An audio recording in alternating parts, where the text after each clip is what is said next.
Hi guys, welcome to my next reading vlog.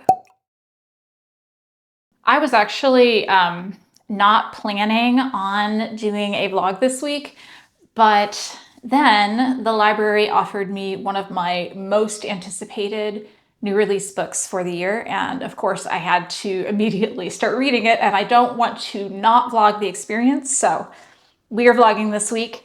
And the book that the library offered me is The God of the Woods by Liz Moore. I read Long Bright River, which is one of her earlier novels, and I really loved it. And I didn't know she had a new book coming out until I saw some chatter about it online, and then I immediately got myself on the list. But I didn't think I was going to probably get it for a couple of months because the list was really long. But it seems that my library bought some new copies, so we're ready. I am also going to try to read at least one more book in this vlog. I will hold a judgment on what it's going to be. I'm hoping it's going to be either The Lost Story by Meg Shaffer or We Used to Live Here, just kind of depending on what I'm in the mood for after I get done with this. But I definitely want to read a second new release. I have already started this book. I've read the first 5%. So let me give you a little breakdown on what the story is about. So this book is the story of a young girl who goes missing from a summer camp. Her name is Barbara. So the book starts with Barbara's disappearance, and then we flash back a little bit to the beginning of the camp season, and we meet some of the other campers, we meet the counselors, we meet the head of the camp, and we meet Barbara's mother. Those are the characters that I have met so far. This book follows a format where each chapter is told from the perspective of a different character, which is not something that bothers me, but I know some people don't like that jumping around thing, so it's good to know. And so far, I'm really intrigued to find out what has happened to Barbara. I am 8% in, which is page 36, so I have really barely scratched the surface of this, I am sure, but I am really excited to read it. It is currently Saturday. I am heading out in a little bit. I've got my fancy dress on here. I'm headed out because I am singing at a wedding this afternoon. And then after that, I think we might go out to eat or we might order pizza. I'm not sure exactly. And then tomorrow, Sean's parents are coming up to visit. So we're going to do some stuff with them. So we'll see how much time I have for reading with all that going on. But I am so excited to dive into this book, which I have been anticipating and I have seen such amazing things about. So I am glad that you are here, and now let's go ahead and start the vlog. Did I show up 15 minutes early for my wedding, and now I am going to sit in the car and read until it is time to go in? Absolutely. Give me a thumbs up if you can relate to that kind of social anxiety.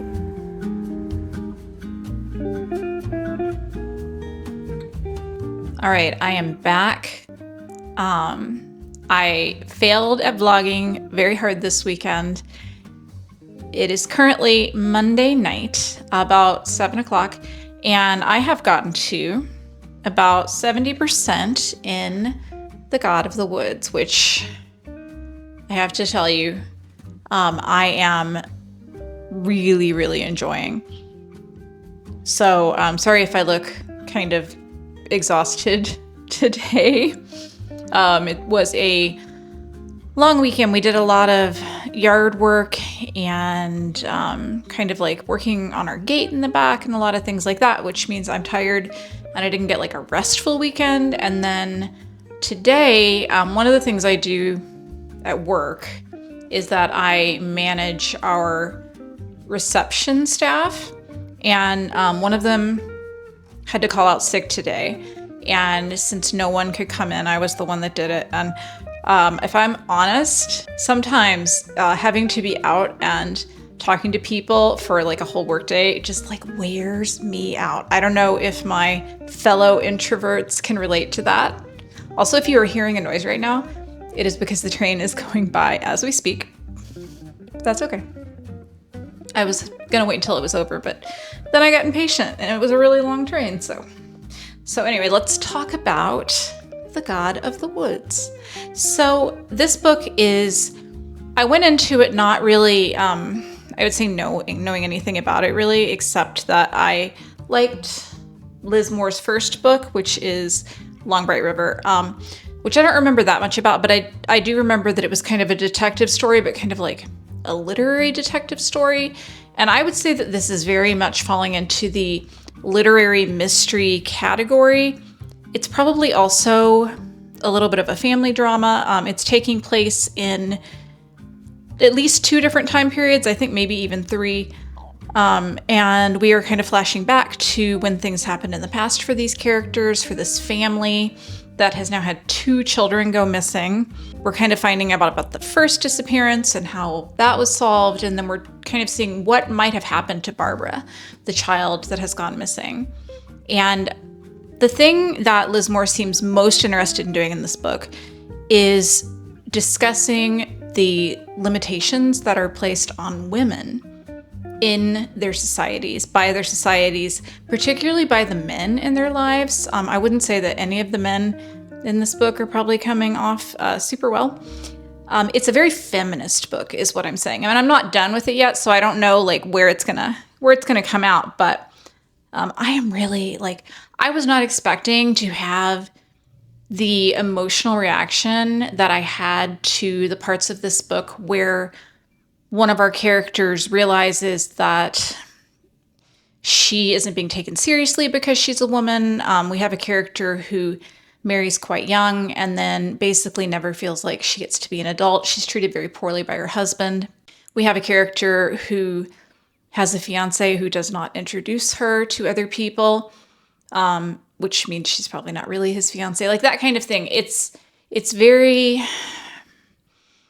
just kind of heartbreaking. And I'm somebody who tends to be really touched by those kinds of stories. So I'm really interested in seeing where it's going to come out. But I think that if you're the kind of person who likes feminist novels, I think this one definitely would count as a little bit of a study of women's roles, particularly in this time period this book takes place in, which is basically the 1950s through the 1970s.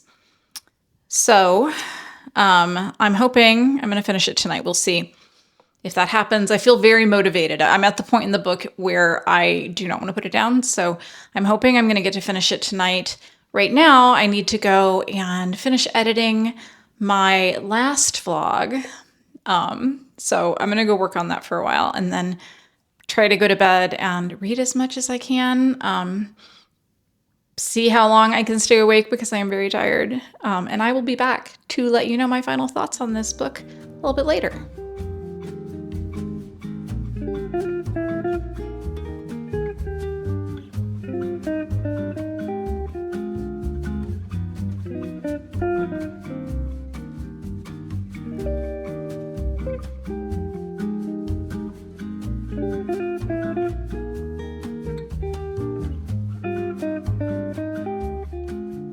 Hello, it is time for me to give my final thoughts on The God of the Woods. So first things first, my rating for this book is going to be a 5-star read. I was kind of trying to decide between 4.5 and 5, but I felt so compulsively compelled to read this book, to get to the end, to find out the answer to all of the mysteries in the book, that there was no way it was not going to be a 5-star. I'm going to give some pros and cons so you can kind of get an idea of whether you might like this book, but I personally would highly recommend it. So the first pro for me is going to be the setting. The setting of this book is so atmospheric, set in this lush summer camp in, I think it's the Adirondacks. And that's not a place I've ever been, but you know where I have been is to summer camp. I was a Girl Scout the entire time growing up, and every summer I went away to some kind of a summer camp. Sometimes I went to multiple camps, depending, I think, on how busy my parents were. And definitely that feeling of camping, of being in cabins, of having to be thrown in with all these girls that you don't know, and you have to try and make your way through this complicated social hierarchy that immediately forms. That all definitely resonated to me. I didn't relate as well to the kind of like upper crust of society versus kind of like working class thing that they had going on, mostly because I've never been a part of the upper crust of society. But I thought that that was a really compelling thing, these people who live in a big house who depend on the people of the town for so many things, and how much they do not appreciate what they have been given. Another pro for me is the kind of just the plotting of the story. This is, I would say, ultimately a mystery thriller, but a literary mystery thriller. So of course I don't want to give anything away. I don't want to tell you, anything that's going to let you know who did the things.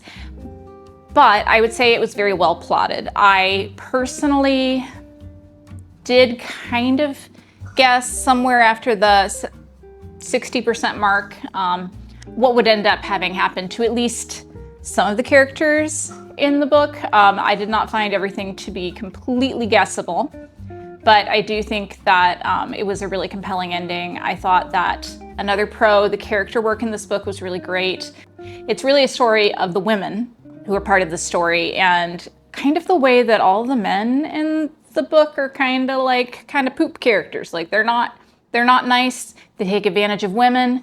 They get away with it because that's what it was like in 1975, I suppose. And it's a great book. I'm going to give you a couple cons just so that you have an idea. So there was a lot of kind of foreshadowing. I thought going into it and based on the marketing that this might be somewhere in between a mystery thriller and possibly a supernatural horror kind of situation, and there was not any of that. So that I think was a miss in the marketing a little bit. It was definitely a literary thriller. Not a complaint, but just be aware of what you're getting into as you go into it. I also thought that there was one plot line that was kind of a little bit of a red herring that I didn't feel like needed to exist within the book. I'm going to be non-specific. My final con is actually part of the ending. There was a part of the ending that I found to be a little bit all of a sudden unrealistic and not really what I was hoping was going to have happened. One of the mysteries that we solved was not solved in the way that I expected it to be. But again, not a complaint. The writing in this book is beautiful.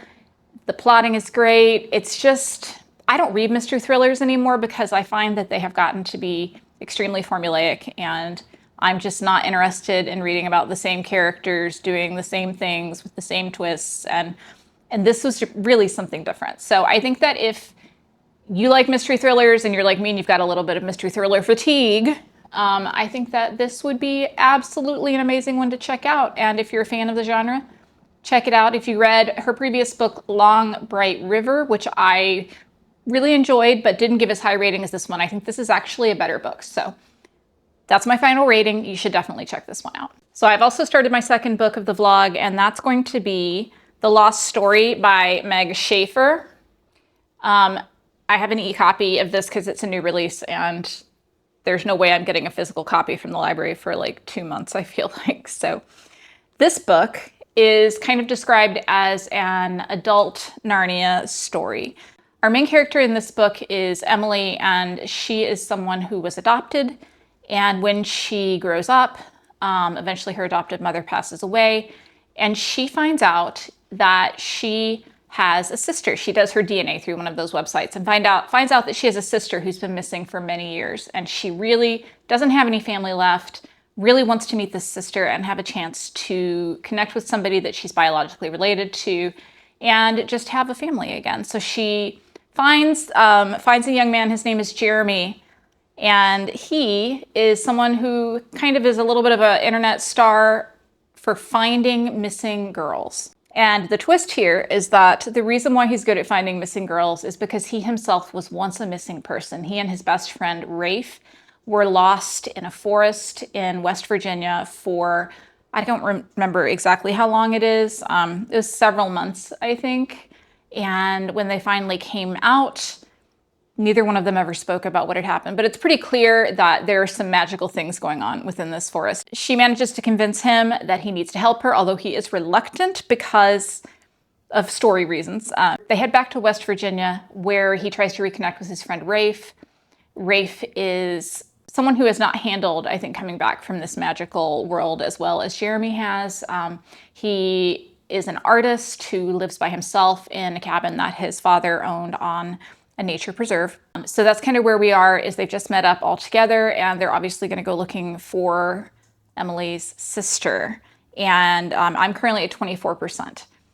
So this author, Meg Shaffer, Shaffer? Is it Shaffer or Schaefer? Who knows? One of those two. She is actually from Louisville, Kentucky, which is where I'm from. And I think it's really interesting that the beginning of the book, Emily travels to Bernheim Forest, which is a national forest that is a little bit south of Louisville, to meet up with Jeremy. And that's something I'm really familiar with. She talks about the giants, which are these statues, carved statues that are in Bernheim Forest that a lot of people go to see. And then she goes home and she lives in Milford, Ohio. I live in Cincinnati. Milford is a little bit of a kind of a satellite town, I would say, of Cincinnati. I'm very familiar with Milford. She visits the Jesuit Spiritual Center in Milford, which is a place that I'm also very familiar with. So a lot of kind of things that are very true to the location where the book is being set. So I have not been to the forest that they're going to. Actually, I'm not sure it's a real forest because I tried looking that up. That one might be made up, but all the stuff at the beginning is all stuff that I'm super familiar with, and I have really enjoyed seeing that. So that's been really fun. I'm really enjoying it. It's not the fastest book, I would say. Like I said, we're at 25% and they have not even started searching for Emily's sister, but that's okay. It's very enjoyable, very whimsical, and it's not very long. So I am hoping that this weekend I'm going to get all the way through this book, and I will be back with an update as soon as I've read a little bit more. But right now it's Friday and I need to go to work for one more day this week. Today is Sean's first day back at school, so my morning routine has been all different. The cat has had a nervous breakdown because people are not where they're supposed to be. If you've heard him wandering around screaming at me, he's had his breakfast.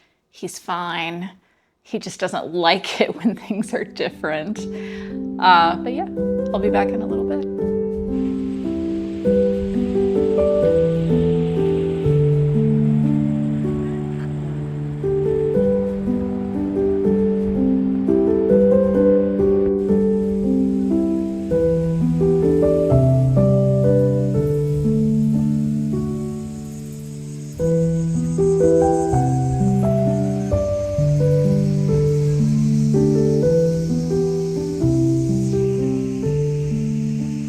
Hey guys, I am back.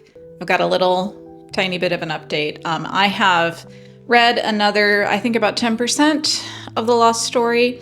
So I'm at 40%, and I think we might finally be to the place where they are going to head into whatever kind of fake Narnia we have been promised here.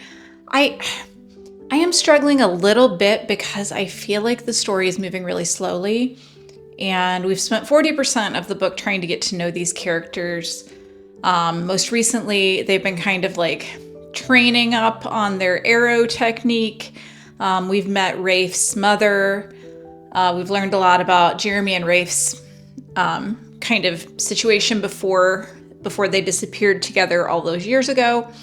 But other than that, nothing much has really happened. So first thing I'm going to say about this book is that you should be forewarned that the first 40% of the book is just getting to know the characters. The character work is, I would say, okay.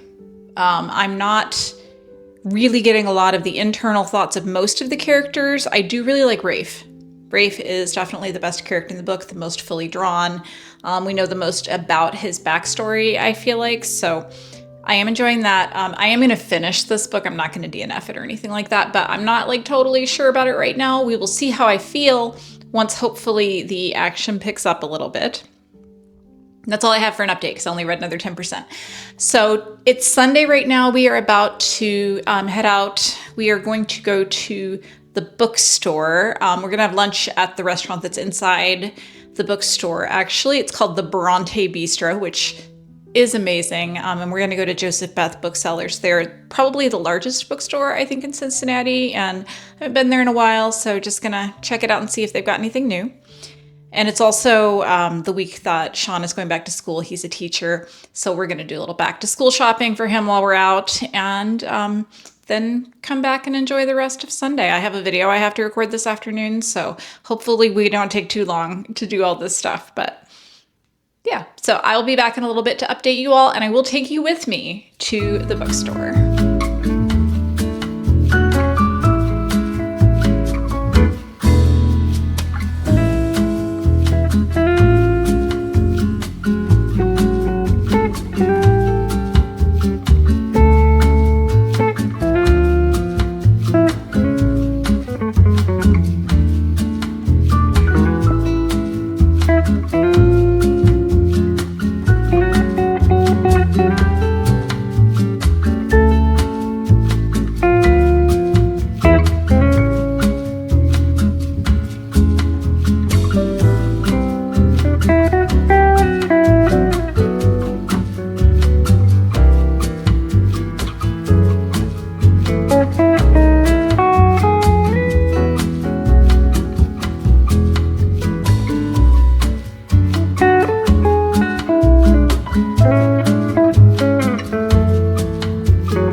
Hey guys, welcome back, and I am ready right now to give you my final thoughts on The Lost Story by Meg Shaffer.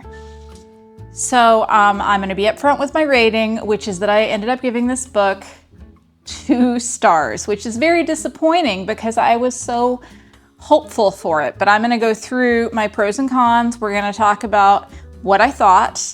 So basically, I felt like the pacing of the book was very off. I know I mentioned in my last update that I had gotten to about 40% of the book, and we still were not rescuing Emily's sister. We were still stuck in the training montage portion of the adventure. And yeah, we got to about 50% of the book before we actually entered this mystical world.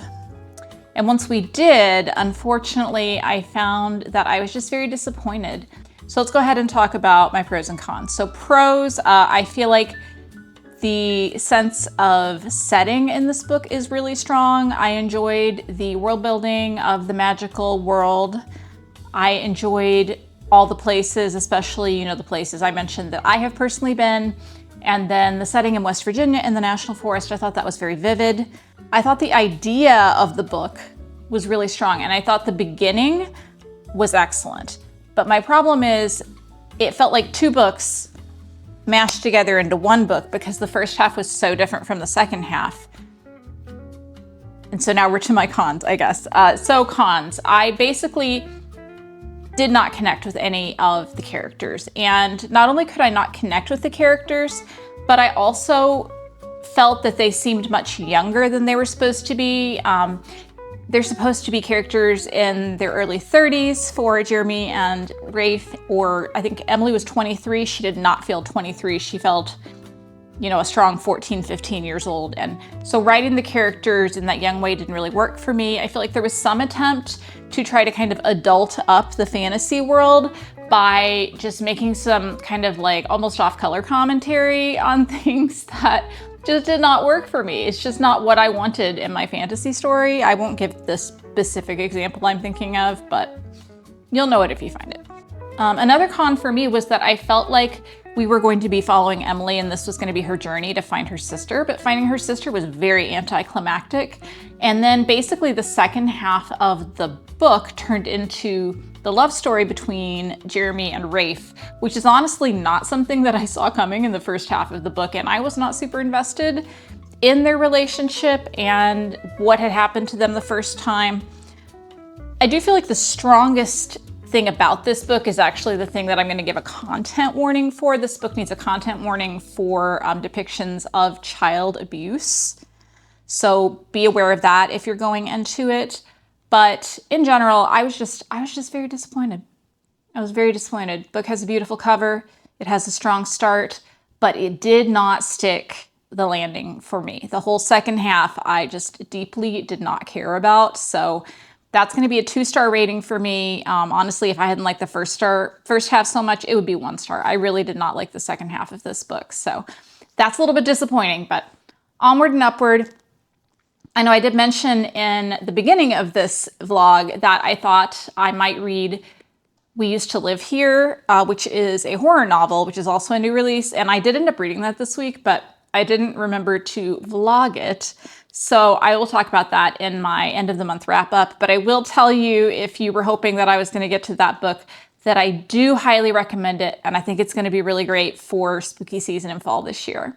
So yeah, I hope you have enjoyed watching me read these two books. I highly recommend The God of the Woods. Definitely check that out. I don't really recommend The Lost Story. I do recommend We Used to Live Here, which you did not see in this vlog. But anyway, I hope you've enjoyed this. If you have not subscribed to my channel and you watch my videos, I would love for you to subscribe. It really helps me out. And I hope you all have a great week, and I will see you in the next video. Goodbye.